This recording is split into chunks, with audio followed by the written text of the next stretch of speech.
Fire has been a natural force in our wildlands for tens of thousands of years. Forests, shrublands, and grasslands grow, die, and are renewed by fire. Many plant and animal species are adapted to fire. Infrequent fires maintain the jack pine forests of the lake states, which are necessary for the endangered Kirkland's warbler.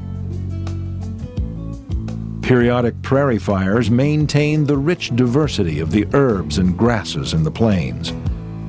Frequent surface fires maintain the giant sequoia groves of the west, as well as the longleaf pine forests of the southeast. Native Americans recognized the importance of fire and often used it to increase forage for game and to open dense undergrowth for easier travel and hunting. Early European immigrants often used indiscriminate fire to clear the land for farming.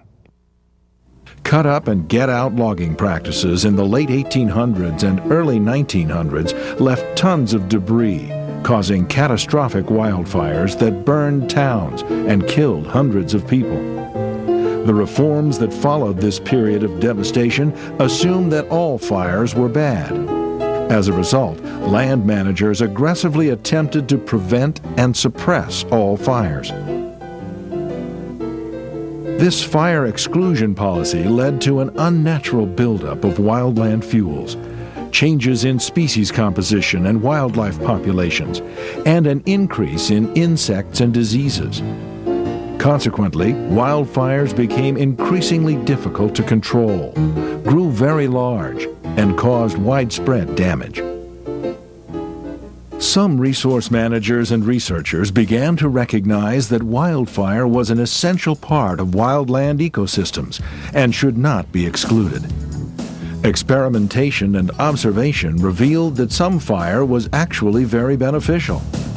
This recognition led to national policy changes in the late 60s and early 1970s that included the use of prescribed fire as well as wildfire prevention and suppression. Prescribed fire is any wildland fire ignited by management actions to meet specific management objectives. Land managers prescribe fire for many different reasons.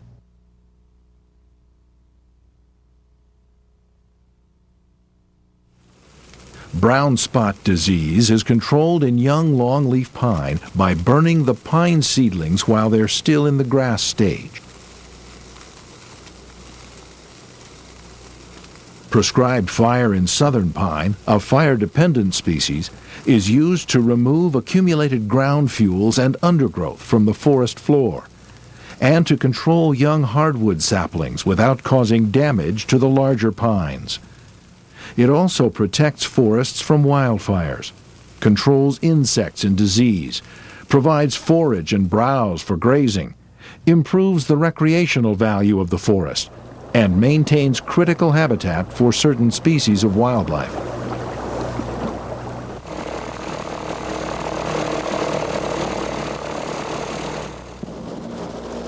In marshlands, prescribed fire is used to encourage desirable marsh vegetation and stimulate food-producing plants for waterfowl and other wildlife.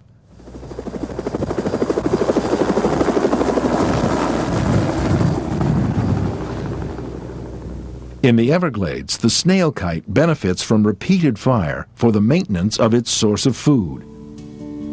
In northern Michigan, prescribed fire removes decadent blueberry plants and stimulates lush new growth that produces large crops.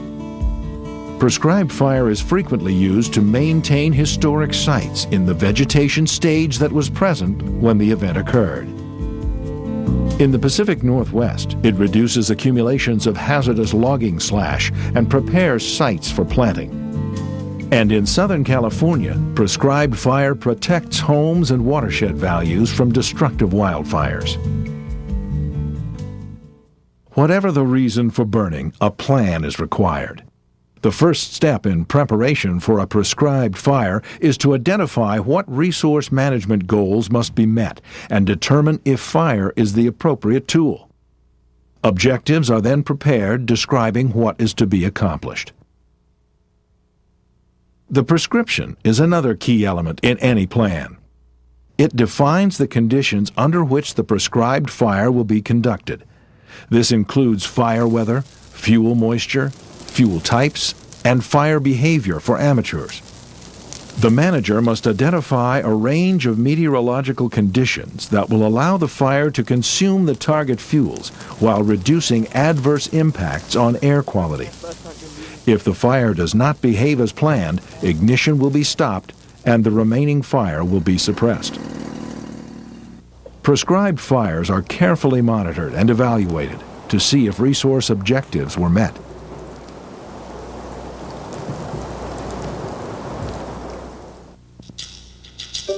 Naturally ignited wildland fire plays a very important role in the management of wilderness, parks, and natural areas.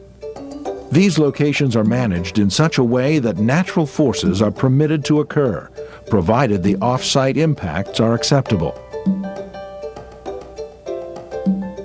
Natural ignitions can be used under specific conditions to meet resource management objectives. Fire historically played a major role in maintaining giant sequoia groves by reducing accumulations of fuels, recycling nutrients, preparing new seedbeds by exposing the mineral soil, and by opening up the forest, allowing sunlight to reach the forest floor.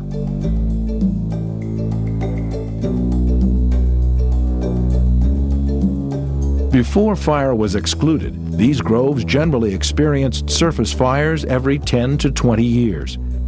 These periodic fires were enough to maintain the open, park-like forest that naturalist John Muir wrote about in the late 1800s.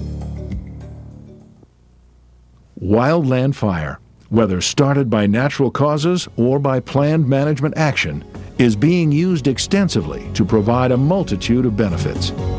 Once thought of only as an agent of destruction, fire is now seen as a natural process that plays an important role in most plant communities throughout North America.